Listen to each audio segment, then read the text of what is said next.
on how busy you are. But yeah, like I said, I just want to spend a little bit of time just going over the new dressings. Hopefully you've been around all the stands outside and sort of spoken to the reps and got more of an understanding about the new dressings and sort of got any questions answered that you had. Do feel free at the end of this to sort of collar me and I'll try and answer any questions you've got. Okay. So as you all know, we changed the formulary. It sort of was launched beginning of December. We're not producing a booklet as such at the moment. Everyone comes, because I think the last time it was launched in 2013, everyone got the nice little pink book with all the dressings and stuff in. We hate to sort of disappoint you guys, but we're not going to do that yet. There will be one produced eventually for Southern Health staff, but we're going to produce like a PDF which will be available on the internet probably in about 2 to 3 months time, just because certain parts of the formulary are still being finalised, like the hosiery and bits and bobs like that. We just want to make sure that's all set in stone before we sort of launch anything for you guys to print out and use. Okay. So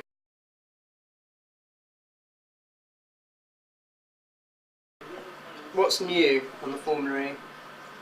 So hopefully, like I say, you've been around the guys outside and sort of these names are now familiar to you if you're not already using them already.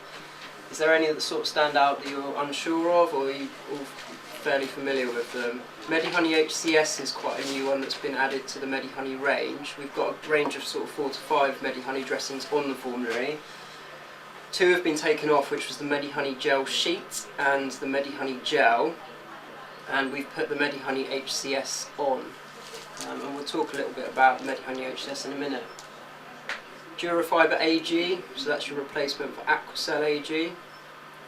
Suprasorb A is your replacement for your Sorbsan, what you knew before as Sorbsan. Exufiber is Aquacel, so it's replaced Aquacel. And Kerolite Cool has replaced what you would have known as Actiform Cool. Okay. And then we've also, Coban 2 has always been on there. It does say it's new, but it's always been on the formulary, but kind of in the background a little bit. We've brought it more to the forefront for use, particularly in the reduced compression form. So it's giving you a short stretch, reduced compression form of bandaging, and again we'll talk about that a bit more in a second. Cliniderm Foam is the new foam adhesive and non-adhesive that you've got alongside Biotane Silicone that's already on there. And Aleve in Life. Hopefully, if you haven't already, speak to Penny from Smith & Nephew. That's the new super absorbent foam adhesive that's on the formulary.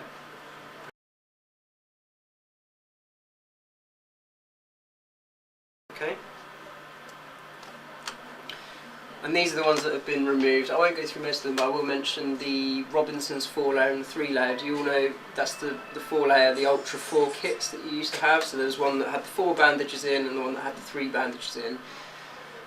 We've removed those and gone for short stretch on the formulary rather than having long stretch bandages anymore. There's a few reasons for that. There's a lot of evidence out there now that short stretch is more effective in the treatment of leg ulcer management and chronic edema. So it's more effective at shifting.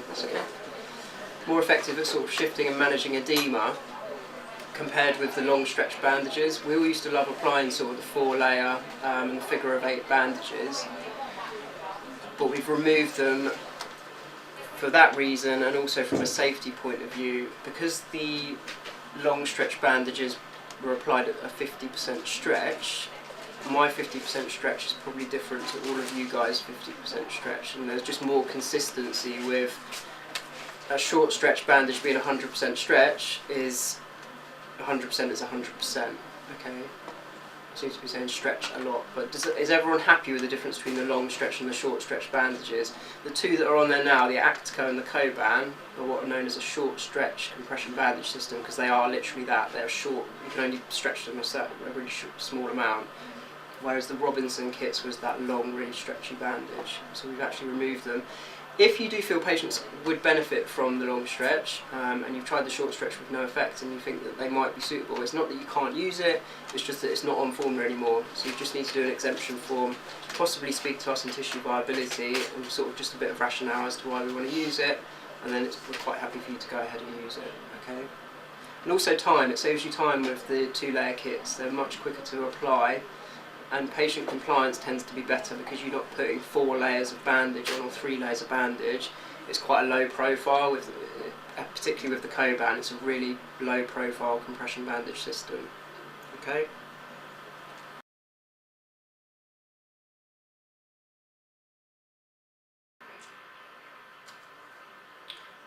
I won't go through these. These are all the ones that you're probably all very familiar with. These are the ones that have stayed on the formulary. Actco on there is still your go-to compression bandage, your first line for your compression bandages. Okay. But yeah, Coban is there as your second line. If you're not getting results with the Actco, or you feel that the patient would benefit more from having the Coban system.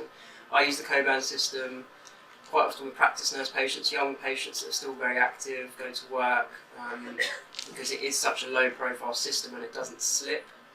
It's got an anti-slip feature to it, so patients tend to prefer that who are obviously going to work, walking, and are a lot more active and mobile. So yeah, Flivisorb is still your super absorbent, and Zecuvit is your other absorbent dressing you've got. Prontazan's on there. Are you all happy with the use of Prontazan? You have to use it for a 10 to 15 minute soak. So it's not a wound irrigation fluid, it's just, it has to be used as a soak on gauze. The Suprasorb X PHMB we've kept on there as well, as an antimicrobial.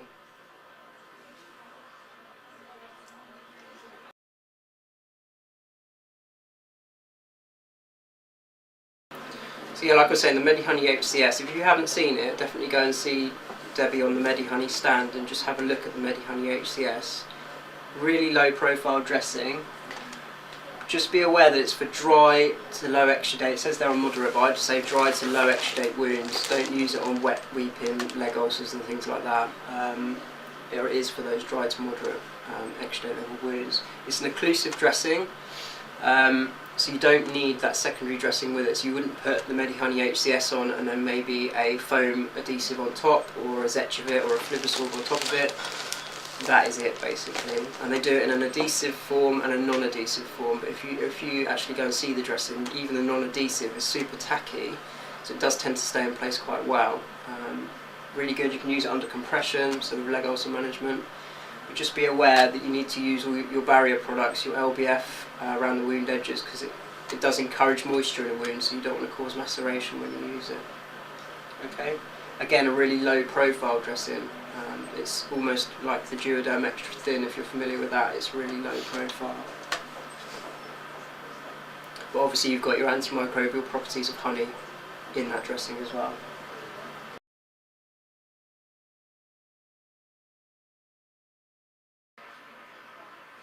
Durafiber AG, so this is your new silver that's on formulary. It comes in a ribbon and also the flat sheets, so similar to what you used to have with the Aquacel AG.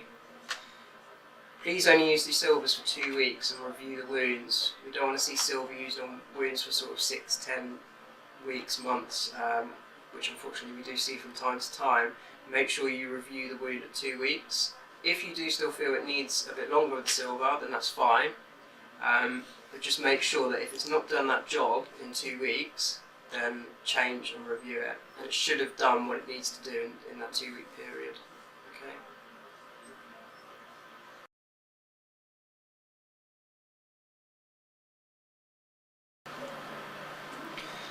This is a bit of a different one.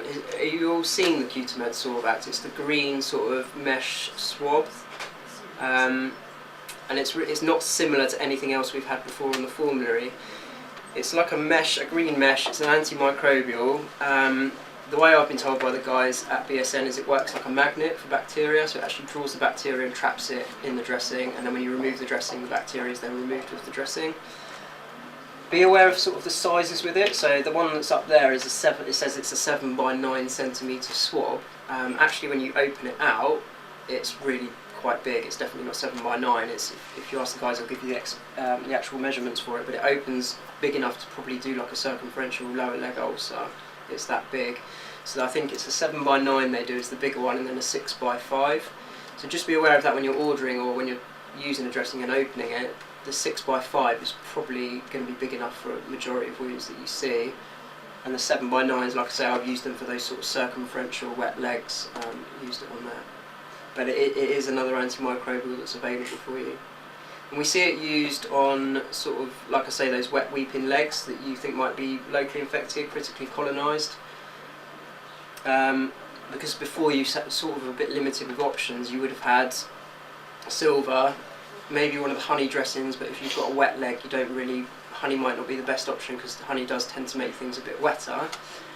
and you had Iodaflex, which on large wounds is just not really appropriate. So we see this as another option for you guys to use for those sorts of wounds. It needs a secondary dressing with it, so unlike your Durafiber AG, which has an actual gelling sort of absorbent feature to it, this doesn't. But what it will do is the exudate will pass through into the secondary dressing, because it's sort of a mesh type dressing. And that's another reason it's important to unfold it and just have a single layer of it on the wound, so that the exudate can actually pass through. Because if you sort of layer up the mesh, it's difficult for that exudate to pass through. So yeah, you need to use secondary dressing with it. Any questions on Cutimed, or are you all?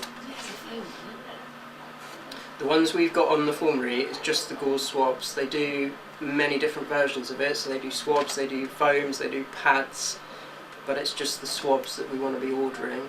Okay, so make sure if you are requesting it, it's the gauze swabs that you request, because sometimes you'll end up, I've had it where I want to use it under compression, but they do almost one that comes on, you know, the Zecuvit pads. It's like a Zecuvit pad with BSN's version of it with the Cutimed attached to it, and then obviously that's not really appropriate to use under compression, because you don't want to be using a Zecuvit type dressing under compression, because you'll just squeeze the exudate back onto the limb.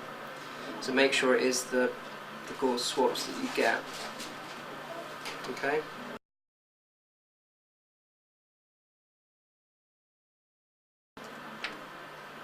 Exufiber, so that's your replacement for Aquacel.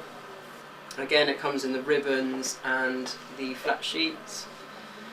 Can't get the ribbon at the moment. Can you not? I know there has been, since the launch of the formulary, we've had a few emails from different areas just saying they've had difficulty obtaining some of the dressings. Those are being ironed out at the moment, and whenever we get one of those emails, we will speak to the reps, or Alison, our admin, who you met on the way in.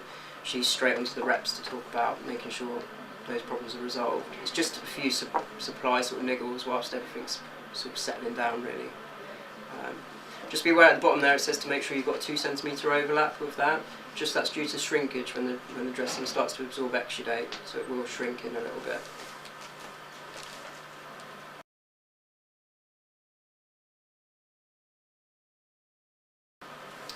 Suprasorb A, that's replaced Sorbsan, what you would have known as Sorbsan. Very similar, looks very similar, does the same job, so it's calcium alginate. It will bind the exudate and turn to sort of a gel. Just make sure with the Exufiber and the Suprasorb A, if you're using it, particularly in cavities, that you rinse the wound with saline or your irrigation solution to make sure you remove all of that dressing at each dressing change. Okay. There was talk about things like Sorbsan and Suprasorb A being biodegradable, but they're not. I've spoken to Yvonne actually outside, and you need to try and make sure you remove all of that dressing at each dressing change.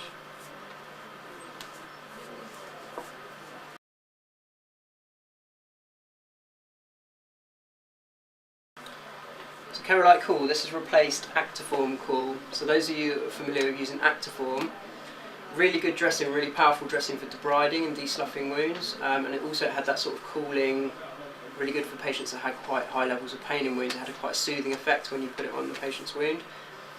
It does exactly the same job, but if you remember with the Actiform, it used to turn to almost like a blue marmalade and made quite a lot of mess, and also gave off quite a strong odour at dressing change, which used to worry patients and clinicians as well. This one doesn't do that, so it will do the same job, but it doesn't have that sort of turn into a big mess when you take the dressing off. Does it have the backing on it? You know, it's just... No, it doesn't. No, not like because Actiform used to have the 2 layers. No. And also, just be aware of these dressings. When I used to use Actiform, and again when I converted to this, use it to debride and deslough, but then review your dressing once that job's been achieved, because it can encourage overgranulation in wounds. I used to have that a lot with the Actiform Cool, so I can imagine the same thing's happening with this, that if you use it for a prolonged period, it can encourage overgranulation in wounds. So just be aware of that when you're using it.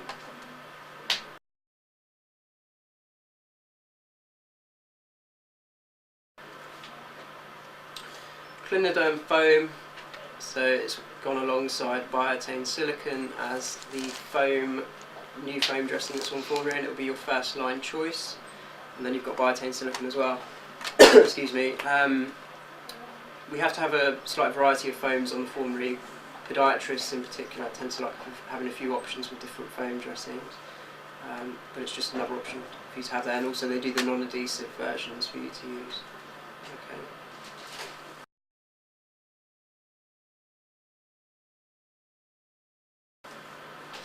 Aleve Life. Has anyone used the Aleve Life dressing yet? So Aleve Life, again, is a super absorbent foam dressing, so it manages really high levels of exudate. We put this dressing on there because in the hope that if it's used appropriately, it should reduce nursing visits, time, and the amount of dressing changes that patients need. So if you're seeing a patient, for example, every day for a highly exuding pressure ulcer, for example, you may be able to use the Aleve Life and introduce that, and it might reduce your visits rather than every day to every other day.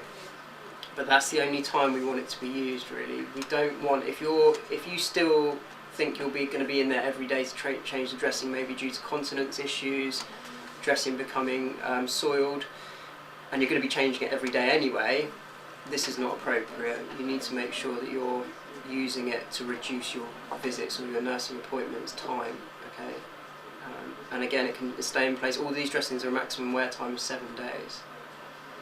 But we hope that this might reduce patients that are being seen every day to maybe twice, 3 times a week. Or if you're seeing them twice a week, it might reduce it to once a week. But it's not, like I say, for those really highly exuding wounds, and not, please don't use it on things like skin tears, superficial wounds, anything like that. It's a foam dressing, but think of it as more like a super absorber, so like your Flivasorb, that type of wound that needs that produces a lot of exudate.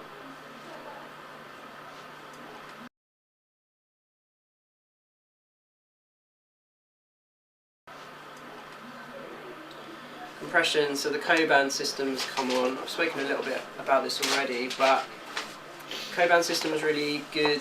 It works differently to Actico. With Actico, you had to use your cotton wool and create your good leg shape. Coban works slightly differently. It has, if you've not seen it, it's like a foam comfort layer which replaces your cotton wool, and then you have your compression layer that goes on top.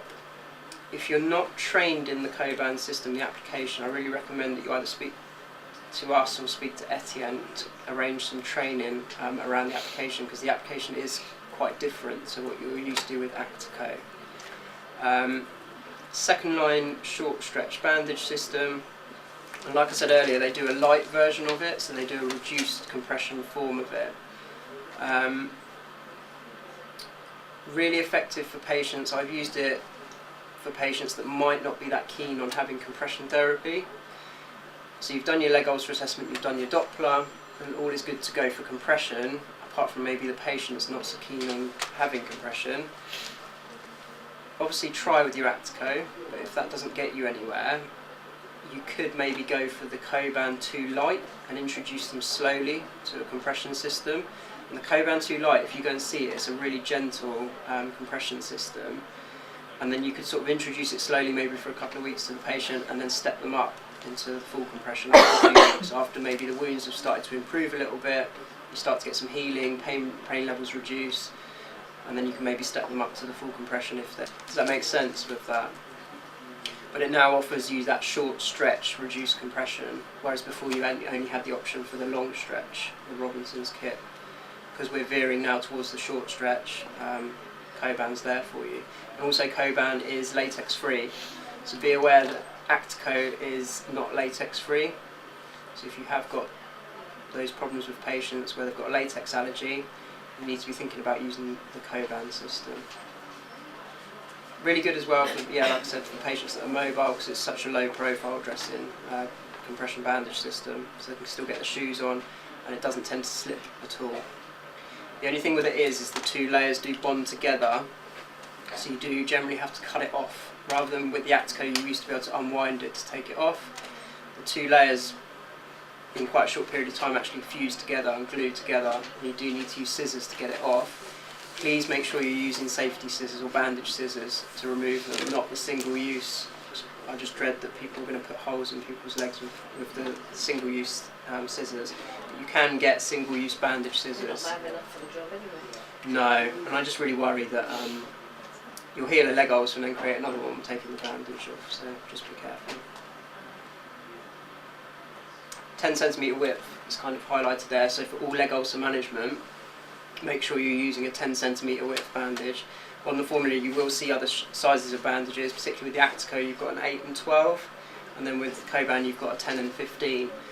These are for sort of patients that have got lymphedema, chronic edema management, and it's a kind of a separate thing. So for leg ulcer management, please only use the 10 centimetre bandages. Okay. And the Coban comes in a kit, so it comes in with 2 bandages, and you'll get the foam comfort layer and then your compression layer, and they'll both be 10 centimetres.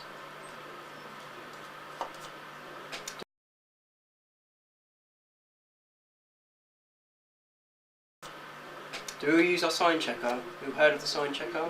Know what it is? So if I bring it up, the sign checker will be in. So if you remember the old pink book formulary, you had all the dressings in the front sort of 10-15 pages, and then you had some appendices in there, and it had one of the things that were in there was your sign checker. It's still going to be there, so it will still be in the new formulary. So it'll be there for you to print off when you can get hold of it. If not, if you want some, please get in touch and we can send you a copy of it out electronically.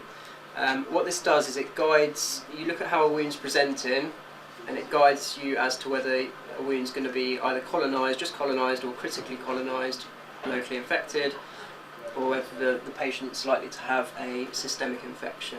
So what you do is you look at how a wound's presenting, and then you put ticks in the boxes for what's happening, and then the one that's got the most ticks in it is generally telling you what's going on in that wound. Okay, but please just be aware, for these up to here you don't need antibiotics. It's only for those systemically infected wounds that you should be thinking about antibiotics and swabbing the wound. Okay, and if you do feel you need antibiotics because you've got a lot of ticks down this end, you can swab, but get antibiotics the same day. Don't swab a wound and wait for the swab to come back, because if you need antibiotics, you need them that day. You don't need them 3-4 days down the line. But for anything up to there, so wounds can quite happily go along colonised. It's when they become critically colonised or locally infected is when you need to start thinking of your antimicrobial dressings, not your antibiotics. We need to really reduce antibiotic use in wound care. I don't want to speak on behalf of all GPs, but generally GPs will prescribe antibiotics for wounds because they're not as au fait with wounds as we are, and they will tend to give patients antibiotics. I think all practice nurse patients I tend to see will generally be on some form of antibiotics a lot of the time, so we need to try and reduce the amount of antibiotics that are out there. So use your topical antimicrobials, so your Superabsorb XP-HMV, your Honeys, your Iodoflexes, and now your Cutimed Sorbac that you've got as well.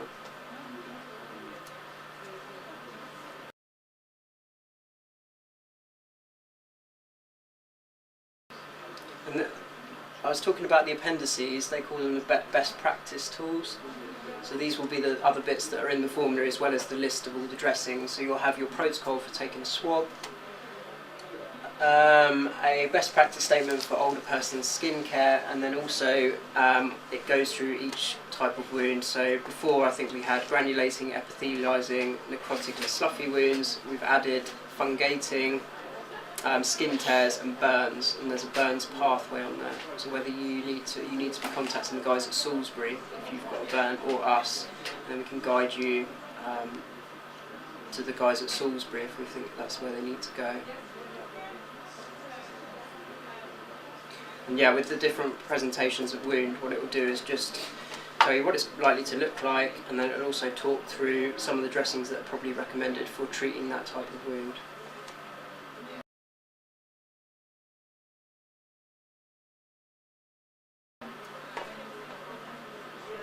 Please do exemption forms. So if you feel you need to use a dressing that's not on the formulary, please do a formulary product exemption form, which will be included on the formulary, just to let us guys know the rationale for why you think you need to go off formulary for that dressing. I'm not saying you can't do it, we just kind of need to know about that. Okay.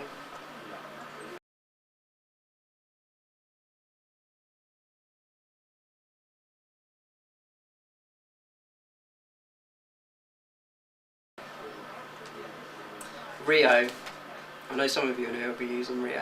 Are we all using Rio, or no? I know the practice nurses won't be. I'll just touch on it briefly. But Rio is kind of the recording system for definitely the community nurses, so it's their record system. And what it has on it, we have different assessment forms on there. So with relating to tissue viability, we've got the leg ulcer assessment, pressure ulcer assessment, and then this one, which is the wound care assessment. It's been flagged recently that these, unfortunately, are not being completed, and we really need to get hot on completing it. And I know you guys, time always comes up, but if you can find an efficient and effective way to get these done, because it's so frustrating for us as tissue viability, because we know you guys are doing great work in healing these wounds, but when we try and explain to commissioners and evidence that we are doing it in audits, we haven't got the evidence there to support what we're actually seeing. So it's really super important that these wound assessment forms get done and updated regularly. And are you all, for those of you who are using Rio, are you aware of where it is and how to access it? And the wound healed box, so sometimes we do see that they are being filled out, then the wound will heal, and then it's just that the wound healed box is not ticked. So it appears that wound is actually static and is not progressing. Please make sure that once the wound is healed that you tick this box and close that wound down, because then that says that that wound has achieved full healing. Okay. And care plans, please do care plans.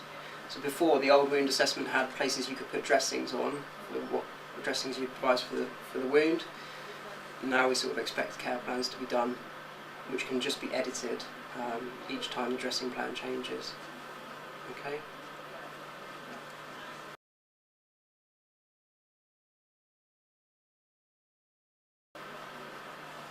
And there's some final thoughts for you. Remember that dressings don't heal wounds. We always say it in tissue viability and all the training. You need to treat the underlying cause of that wound. So if it's a pressure ulcer, remove the pressure. You could put any dressing on there you like from all of those out there, but if you don't remove the pressure, that wound is not going to get better. Leg ulcers, again, you could put anything on there, but if you don't treat the underlying reason that the patient's got a leg ulcer, it's unlikely to get better.